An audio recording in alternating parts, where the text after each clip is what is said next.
850 million quid a year. That's rather a lot of money, isn't it? It's a huge amount of money, bearing in mind that Rishi Sunak has just offered not much more than that for restaurants and whatever that have had to close down because of COVID. It's not the end of it. It's not all of it. There's a huge amount being spent, really, and it's growing. That's the thing.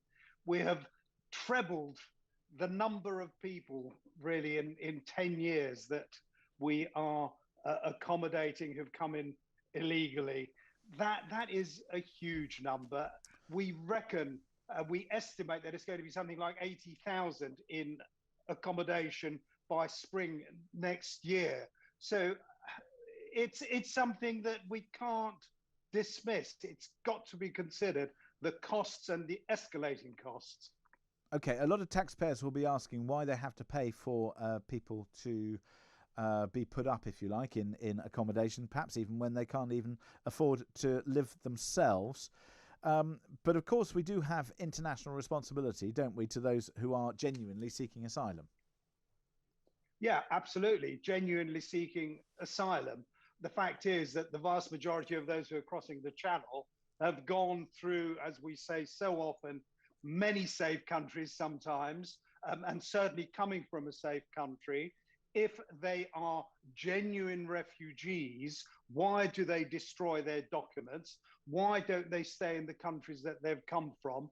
It just doesn't make sense, frankly. Well, it makes sense because they're choosing Britain. The question is, what can we do about this?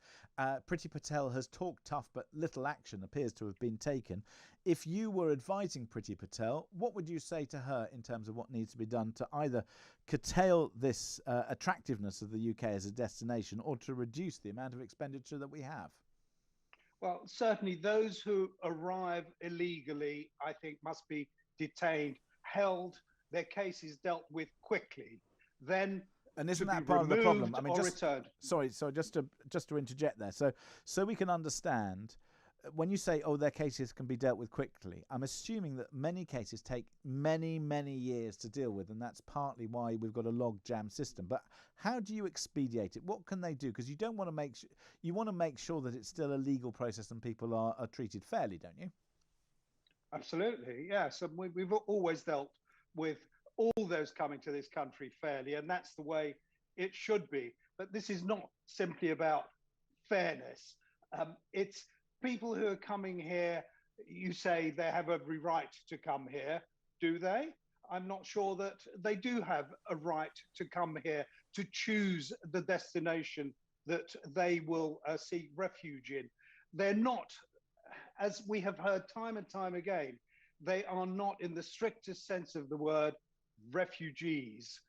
We've heard that from the EU itself.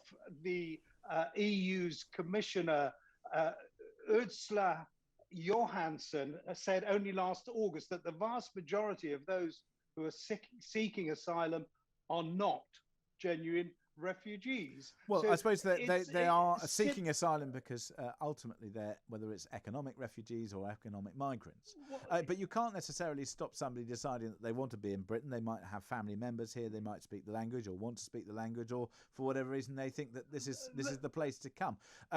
Surely what you've got to do is you've got to have clear rules that allow certain people to come here and others not. And we have. It's just that we choose not to apply those rules. We, time and again, we give people the benefit of the doubt. There are 50% of those who claim to be children are not. This is dangerous. Those who are so somebody turns up and they're not a child. What do you do with them? You hold on to them until you decide you can send them back to wherever they've come from, or until you have made arrangements for them to be returned. But we know that sending people back is a tremendously difficult thing to do and very divisive. And although it sounds easy to say send them back to where they came from, historically, we've been terrible at doing this. We've not found an effective way of doing so in a way that doesn't just become an utter fiasco. So how on earth? But it is an utter fiasco, James. It is an utter fiasco, because at the moment, really anyone who says, I'm a refugee, I claim asylum, is immediately accepted. They're not all coming from war-torn countries. We are taking in Afghans. We have taken in Syrians. So it's not as if we're not taking in people. The fact is that this chaotic way whereby people choose to come here and in the process provide huge amounts of money to traffickers is simply wrong. And the vast majority of people in this country think it's wrong, and we should really get on with dealing with it. Okay, you say get on with dealing with it. Just finally, what is one measure, and I know there are probably 100, but one measure that the Home Secretary could bring in that would make a difference? The one measure is to detain all those who arrive illegally, hold on to them, and they are making arrangements at Manston Airport, former RAF airport, to do just that. In addition to that, I think that we should deal quickly. We had something called the fast track system a few years ago, which was thrown out. It's very clear to determine very quickly who is genuine and who isn't. Right. Those who are not genuine must be held and returned as quickly as possible.